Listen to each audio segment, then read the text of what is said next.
NFL free agency is in full swing, and the Commanders have been busy. Welcome into the Commanders Report. I am your host, Jack Sperry. Today, we're going to be breaking down every single player the Washington Commanders has signed so far in 2023 NFL free agency. But before we get into the names today, make sure that you go down and subscribe to the channel for me. Right now, the Washington Commanders Report is competing with 3 other new channels here at Chat Sports, and only one is going to get a new full-time channel. So if you want a full-time channel here for your Washington Commanders, go ahead and click that subscribe button for me right now. We're going to have you covered with free agency coverage here all week long. So if you want to stay in the loop on everybody that the Commanders are signing this offseason, go ahead and click that subscribe button for me right now. So now let's talk a little bit about, or just go through a quick rundown of every single player that the Commanders have signed. Jonathan Williams, the running back, Daron Payne, Marcus Kemp, David Mayo, Danny Johnson, Nick Gates, Andrew Wylie, Cameron Dantzler, and then 2 more here, Cody Barton and Jeremy Reeves, the defensive back. Okay, so we're going to be breaking down each and every one of these players individually in just a second.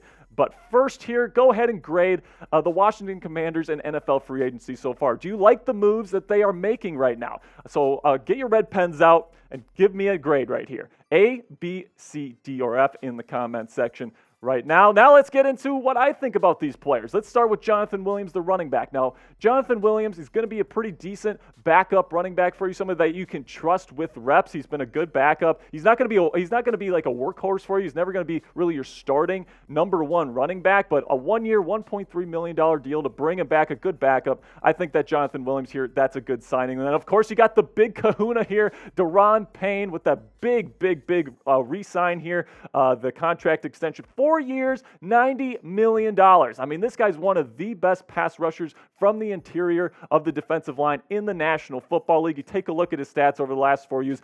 He has absolutely earned this contract, guys. 11.5 sacks last season. He really came into his own. The former first-round pick really had a fantastic 2022 campaign with 64 tackles, 18 tackles for loss, and 5 pass breakups to round out that 2022 season. I think he's a fantastic player, and hopefully this defensive line with Washington, Chase Young, Daron Payne, all these guys on this defensive line, hopefully they come into their own next season.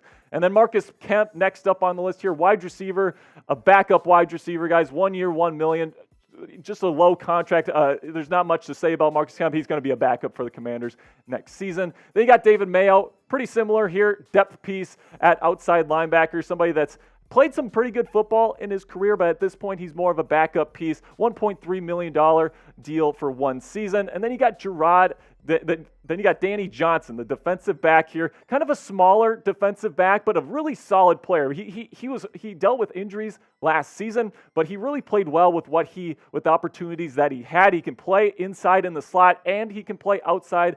And I just think that he's a really solid player. And you get him on a 2-year deal worth $7 million total, 3.5 per. I think that this is a very good signing for a Washington Commanders team that really needs help in the secondary. Then you get center/offensive guard Nick Gates. He can play either one. He hasn't really played all that well to this point in his career with the New York Giants, if I'm being frank with you. The Commanders signed a 3-year, $16.5 million deal, $8 million guaranteed. And, you know, he's somebody that has potential. He just really hasn't shown it in the NFL to this point, in my opinion. The Washington Commanders, right now the big question mark is at quarterback. Nick Gates is going to be part of that squad tasked with protecting that quarterback next season. And then another big signing for the Commanders was Andrew Wylie, your future right tackle here for the Washington Commanders, a 3-year, $24 million deal. He's going to be a pretty darn good player for the Commanders, in my opinion. Take a look at his PFF grades. He played the entire season last year. His overall grade was 63.1, which is okay. It's not fantastic. It might even be a little bit below average, but he's been in the league a while. He's a solid veteran, and that's what the Commanders are looking for. The pass block grade, not as good as the run block grade, but truth be told, neither one is really good. 9 sacks allowed last year. That number speaks for itself right there. Hopefully, Wylie can turn it up a bit for Washington in 2023. But at the end of the day, he is a solid pro, and that's what the Commanders need right now. I'm excited to see what he does with the Commanders next season. Then you get Cameron Dantzler, a cornerback, formerly with the Minnesota Vikings. His nickname is the Needle because this guy doesn't weigh nothing, man. This guy is super skinny.